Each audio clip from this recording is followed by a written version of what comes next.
got a lot to get through today. Okay, so carrying on from our lesson last week, we were looking at the key divisions in the early stages of the civil rights movement and the general impact across the board. Sam, come on. Sit up straight. Right, stop slouching. This is the perfect opportunity for you to engage, so make the most of it.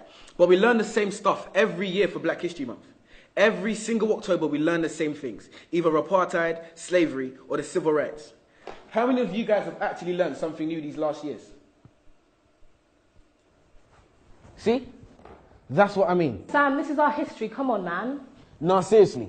Do you guys know anything about Ralph Bunche? The first black person to win a Nobel Prize?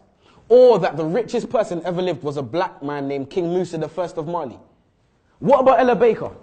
What about Ella Baker?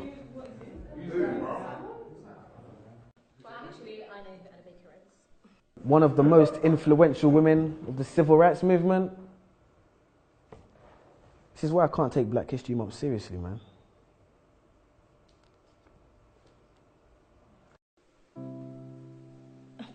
But Samuel, the curriculum is designed to help you think about Black history critically.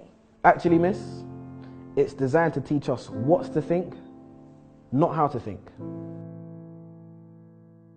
For example, when that light switched, you taught us it was Thomas Edison who made that happen, when ironically it was actually a darker man who made that light flick, Lewis Latimer to be precise. Quite nice when you're talking about Mr. Hamilton and his racing car, but red lights stop. We're always taught that Martin Luther King had a dream, man. But those dreams can't be achieved because our brains are in chains, our minds are enslaved, so we won't get our redemption. Morgan, free, man. Will we ever be free, man? And leave this state of imprisonment? And take that walk of free, damn it, green man from a traffic light invented by the same man who made gas masks to protect our organs. Another free man named Garrett Morgan.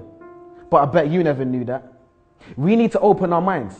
But how can we be taught to see if the blind lead the blind? The first person to develop significant eye surgery was a black woman named Dr. Patricia E. Bath. Now on that note, there's a question I must ask. If this is a great opportunity to learn and be engaged about our past, why are we not actually being taught about our past?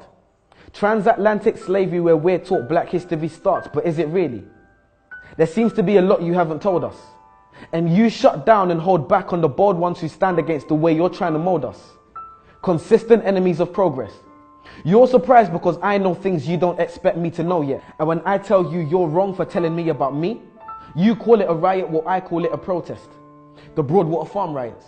The media exacerbate and make it seem like it's a bunch of delinquent youths on the streets, when really the first cause and trigger was death at the hands of the police. We cease to know information and the truth. And that's simply because you withhold information from the youth. Maybe one day we'll be satisfied with how our knowledge of history equates. Well, I'm sure like me, you're waiting for the teacher to fill in that space. So do so then.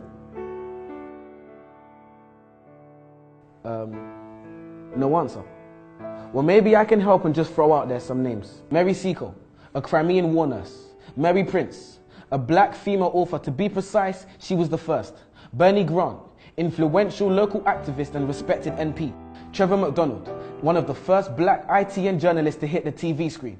Jamal Edwards and SBTV. And when Fuse ODG brought the Yazonto dance to the UK, and my foot swayed to the left and to the right like the wipers of a car's windscreen, and DJ Abrante brought Afro beats to the streets.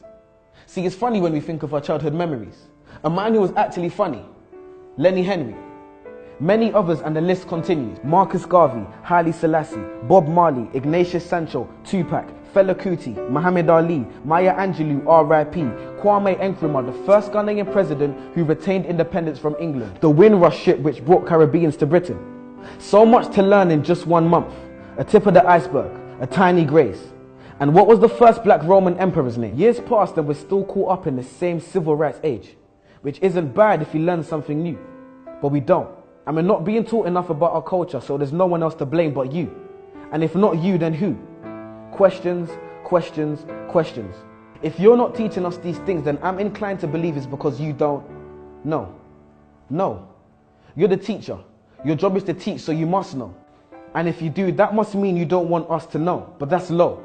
If the information is accessible for our knowledge of our culture to grow, then why on earth wouldn't you want to let us know? Why are you focused so heavily on the influential but very few men and women who made things happen for us? Why are my people being highlighted for a predominantly negative past? Why do I know the things that you don't and I'm not the teacher, you are? Why are you focused on our negative past but not on our bright future? Why are you not abreast with the great young things that people are doing in this world?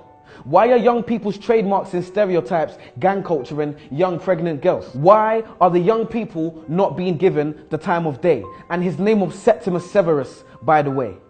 I'm sure as a student, the code of conduct has been breached. So I'll stop here and let you do your job. So teach.